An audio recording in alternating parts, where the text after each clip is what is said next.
તાજેતરની વસ્તી ગણતરી અનુસાર આપણા દેશની વસ્તી હાલમાં 121 કરોડની છે.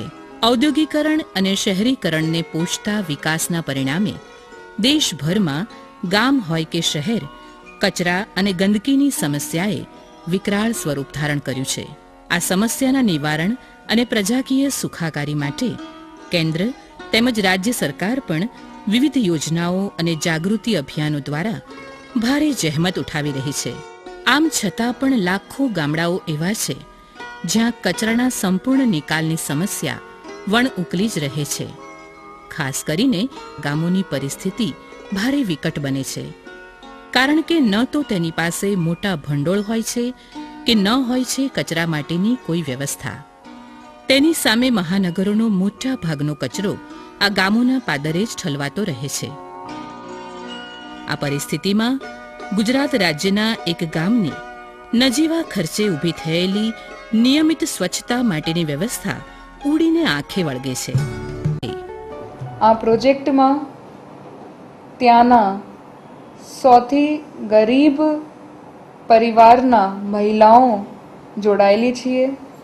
એમના સાથે ગ્રામ પંચાયત, તાલુકા પંચાયતના સભ્યો સાથે કામ કરે છે અને સાથે સાથે ગામડાના જો આગેવાન લોકો છે અને ગામના જો સામાન્ય માણસો છે, આ બધા જ આ પ્રોજેક્ટના સાથે જોડાયેલા છે.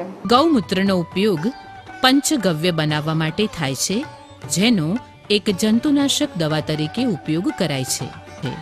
આ ઉપરાંત તેમની ઉંમરને ધ્યાનમાં રાખીને કામની સોંપણી કરવામાં આવે છે, જેમ કે સવાર સાંજ કચરો સ્વીકારવામાં યુવાન બહેનો, સાયકલ ખેંચવામાં ભાઈઓ તથા કેન્દ્રની સફાઈ અને છાપા પસ્તી વગેરે છૂટા પાડવામાં સૌથી વૃદ્ધ બહેનોને રોકવામાં આવે છે. માસ્ક બાંધીએ, ટોપા પહેરીએ, જોડા પહેરીએ, અમને બધું જ બૂટ બધું જ પહેરીને અમે જતા ને એટલે અમને બહુ શરમ આવતી હતી. એટલે અમને હવે કઈ શરમ નહીં લાગે. ત્યાર પછી તમને કઈ બીમારી નથી આવી. આમ સફાઈ માટેની નિયમિત કામગીરીના પરિણામે વાલોડ ગામમાં રોગચાળાનું પ્રમાણ પણ ઘટ્યું છે.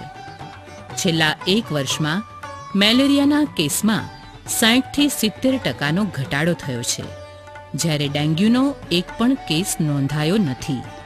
આ સફાઈ માટે અત્યાર સુધી વાલોડ ગ્રામ પંચાયતે દર મહિને ₹46,000નો ખર્ચ કરવો પડતો હતો, પરંતુ હવે ગ્રામ પંચાયતે નિમેલી SLRM સમિતિ આ પ્રોજેક્ટની કામગીરી સંભાળે છે અને તેના માટે નજીવો સફાઈ વેરો ઉઘરાવે છે.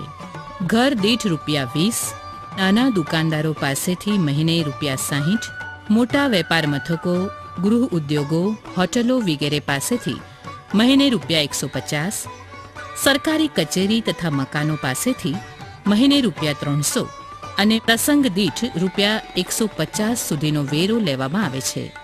આમ જૈવિક તેમજ અજૈવિક કચરાના સંપૂર્ણ નિકાલ, ઉપયોગ અને વેચાણ અર્થે અહીં વિગતે વ્યવસ્થા ઊભી કરવામાં આવી છે. જેમ કે જૈવિક કચરામાંથી બનતા ખાતરના વ્યવસ્થાપન અને વેચાણ માટે વન વિભાગ સાથે સમજૂતી કરવામાં આવી છે, જ્યારે પસ્તી, ભંગાર વગેરે સ્થાનિક બજારમાં અને પ્લાસ્ટિકનો કચરો અને કોથળીઓ સુરત શહેરના એક રીસાયકલ યુનિટને નિયમિતપણે બજાર ભાવે વેચી દેવામાં આવે છે. આ ઉપરાંત તમામ કામકાજ ચોકસાઈપૂર્વક ચાલ્યા કરે તે માટે હાજરી પત્રક, વજન પત્રક, ખાતરના જથ્થાનું પત્રક, રોજિંદા રિપોર્ટનું પત્રક, કેશબુક અને મુલાકાતીઓના પ્રતિભાવના પત્રક જેવા વિવિધ નોંધણી પત્રકો તથા જોબ ચાર્ટ વિકસાવવામાં આવ્યા છે. સંપૂર્ણ સ્વચ્છતા અભિયાન સાથે જોડાયેલા તમામ અધિકારીઓ તથા તમામ તાલુકાના તાલુકા વિકાસ અધિકારીઓ માટે એક રાજ્ય સ્તરની કાર્યશાળાનું આયોજન પણ વાલોડ ગામમાં કરવામાં આવ્યું.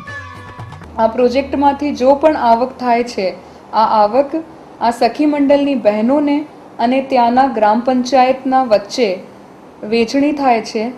આ પ્રોજેક્ટ રાજ્ય સ્તરે અને રાષ્ટ્રીય સ્તરે એમને પોતાની ઓળખ પ્રતિસ્થાપિત કરી છે. આ પ્રોજેક્ટ રાજ્યમાં વિવિધ જિલ્લાઓમાં એમનું અમલીકરણ હવે કરવામાં આવી રહ્યું છે. સાથે સાથે ઉચ્છલ તાલુકાને અમે આખા તાલુકાને નિર્મલ તાલુકા તરીકે જાહેર કરવા માટે દરેક ગામમાં ઘન કચરા નિકાલ વ્યવસ્થાની એવી જ રીતે વ્યવસ્થા થાય એમનું પણ અમે પ્રોજેક્ટ અત્યારે અપ્રૂવ કરાવવાની પ્રોસેસમાં છીએ.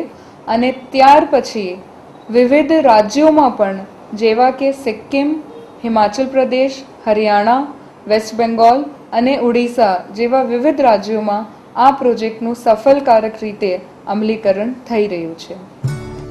વાલોડ SLRM પ્રોજેક્ટ પર યુનિસેફ, ખાનગી ઉદ્યોગો અને વિશ્વવિદ્યાલયો સાથે મળીને એક કાર્યશાળાનું પણ આયોજન કરવામાં આવ્યું. આંતરરાષ્ટ્રીય ટુકડી દ્વારા પણ વાલોડ ગ્રામ પંચાયતની મુલાકાત લેવાઈ અને સાથે સાથે ઘેર ઘેરથી કચરો એકઠા કરવાના કાર્યમાં પણ આ ટુકડીએ ભાગ લીધો. આ પ્રોજેક્ટે સાબિત કર્યું છે કે આ તમામ પ્રક્રિયાને વિશાળ યોજનાના માધ્યમથી સંસાધનોને સંકલિત કરીને દેખરેખની વ્યવસ્થા પ્રસ્થાપિત કરીને બજાર સાથે જોડાણ રાખીને અને લોકભાગીદારીથી ખર્ચની રકમને ચૂકવી શકાય છે. આમ કચરા માટેની લોક વિચારસરણીને બદલી શકાય છે અને સમાજને સકારાત્મક લાભ મળી શકે છે. આમ વાલોડ ગામ સ્વચ્છતા અભિયાન દ્વારા સમગ્ર માનવ સમાજને સંપૂર્ણ સફાઈમાં સૌની ભલાઈનો સંદેશ પ્રસરાવી રહ્યું છે.